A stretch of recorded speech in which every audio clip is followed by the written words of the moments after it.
Halo Sobat Mebo, ketemu lagi bersama aku di channel Mac Brother. Channel ini merupakan channel yang akan banyak mengupas tentang Apple device, gadget, dan produktivitas. Kalau kamu merasa minat dan passion kamu sesuai dengan channel ini, langsung saja jangan ragu untuk subscribe dan nyalakan loncengnya. Dan pada episode kali ini kita akan coba untuk memberikan tips and trick yang bisa kalian lakukan dalam melakukan setup untuk pertama kali saat kalian membeli MacBook baru atau baru melakukan install ulang pada MacBook kalian. Tapi seperti biasa, bagi yang belum melaksanakan kewajiban peribadatan, silahkan ditunaikan terlebih dahulu. Bagi yang sudah, langsung saja kita mulai.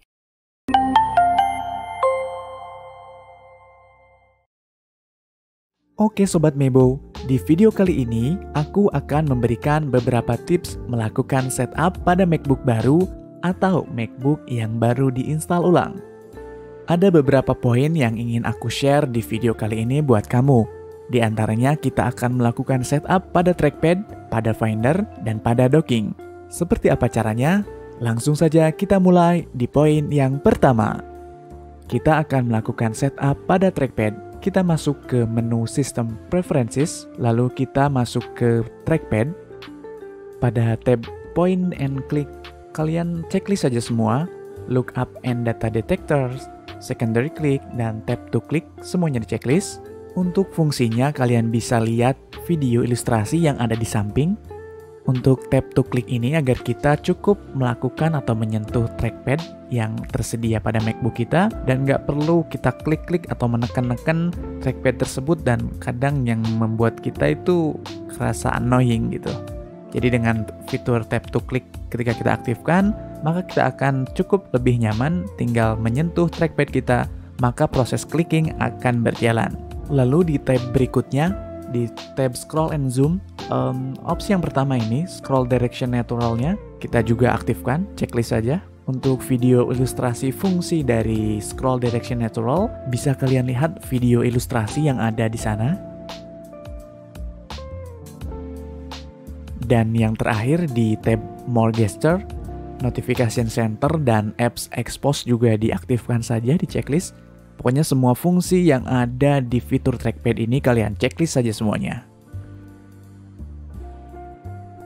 Dan setup yang terakhir pada trackpad, kita masuk ke Accessibility, lalu pilih Mouse and Trackpad, lalu klik Trackpad Option, dan checklist pada kolom atau pada text box di sini, Enable Dragging. Fungsi ilustrasinya akan seperti ini. Jadi kita bisa melakukan drag sebuah file ataupun yang lainnya hanya dengan menyentuhkan atau menempelkan ketiga jari kita pada trackpad yang ada pada MacBook kita dan kita bisa memindahkan atau menggeser sesuai dengan apa yang kita butuhkan. Selanjutnya kita akan melakukan setup pada dock. Seperti biasa, kita masuk ke System Preferences.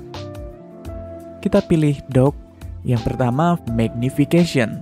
Magnification ini adalah berfungsi untuk memberikan efek pada dock ketika kursornya kita arahkan pada dock, maka icon-icon yang kita tunjuk akan memagnify seperti ini, seperti jadi zoom in gitu ya.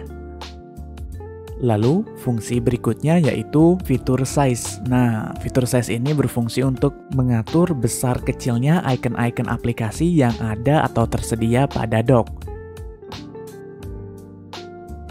Kita beralih ke agak bawah, di sini ada fitur Automatically Hide and Show the Dock. Fitur ini ketika kita aktifkan atau ketika kita checklist, maka dock yang ada di bawah pada layar desktop kita otomatis akan meng-hide sendiri ketika kursor tidak ada atau tidak diarahkan pada dock. Namun sebaliknya, saat kursor kita arahkan ke bagian desktop bagian bawah, maka dock akan muncul.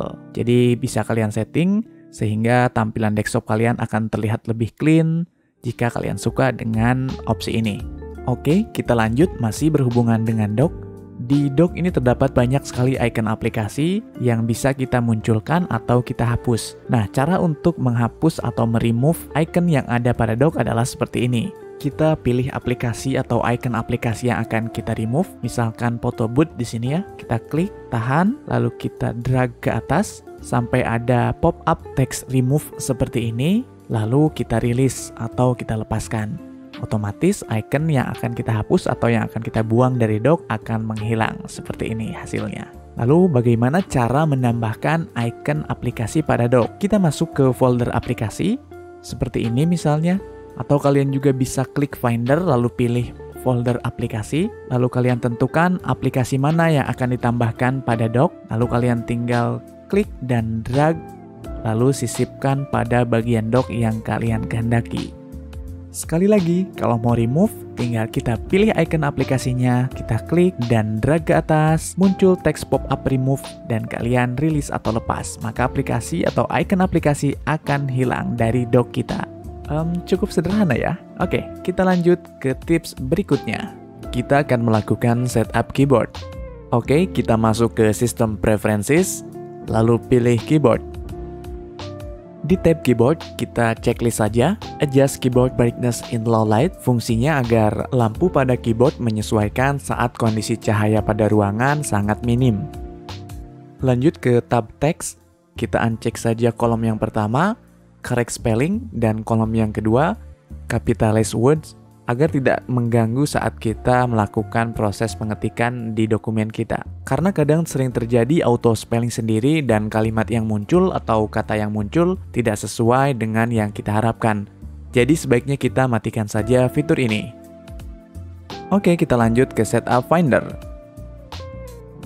Kita buka Finder, kalau kita lihat di sebelah kanan Finder, di sini di sidebar-nya terdapat beberapa icon, ada airdrop, recent, application, desktop, dokumen, dan download. Kita bisa menambahkan item-item baru seperti musik, movie, dan yang lainnya. Oke, langsung saja. Caranya seperti ini. Di menu bar, kita klik Finder, klik pada tab Sidebar, lalu kita checklist item-item yang akan kita tambahkan di sidebar pada Finder. Seperti ini.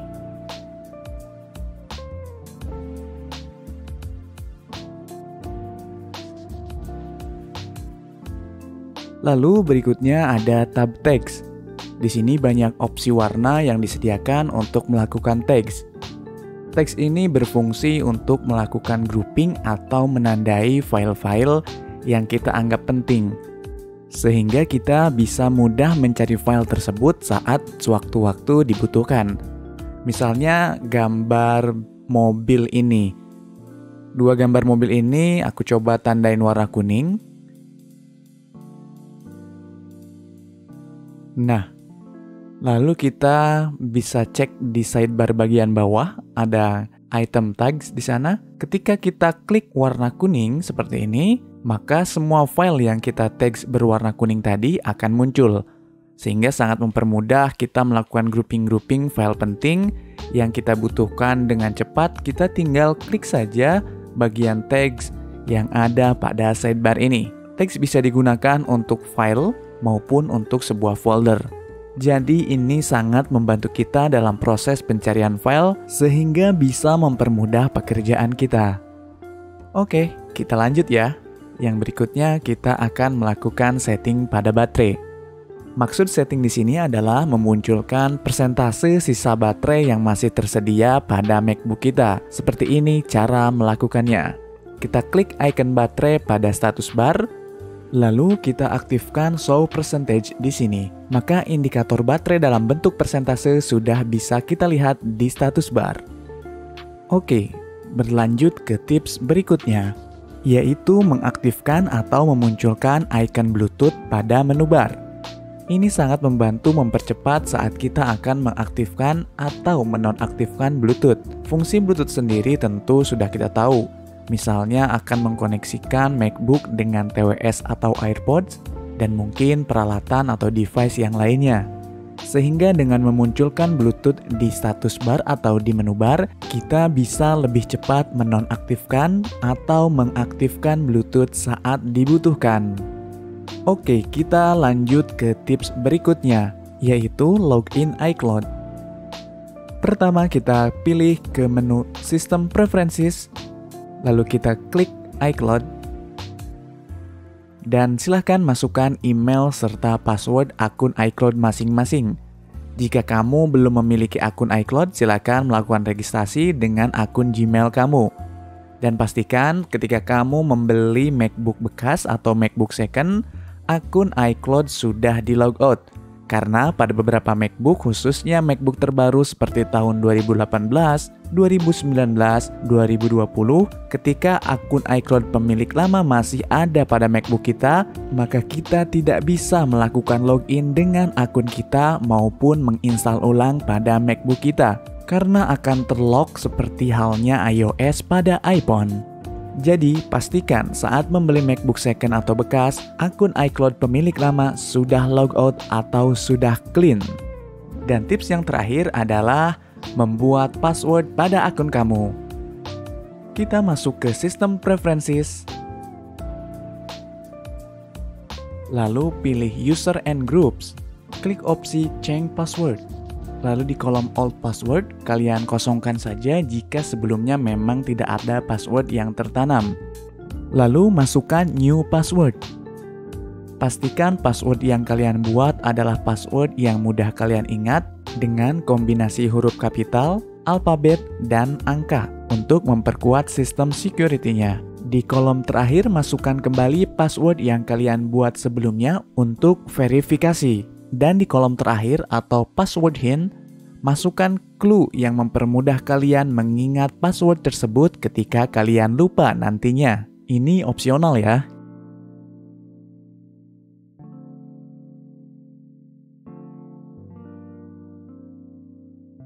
Selain itu, kamu juga bisa mengcustom gambar atau avatar yang ada pada profil akun kamu. Dengan cara seperti ini. Kita tentukan gambar custom yang telah kita siapkan. Setelah dipilih, kita tinggal drag and drop ke sini. Setelah itu kita lakukan adjustment. Dan langkah terakhir kita klik save, maka icon atau avatar pun berubah.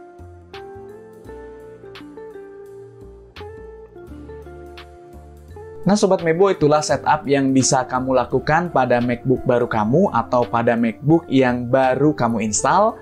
Semoga bisa menambah kenyamanan dalam penggunaan MacBook kamu. Terima kasih atas perhatiannya. Thank you for watching. See you in next video. Bye-bye.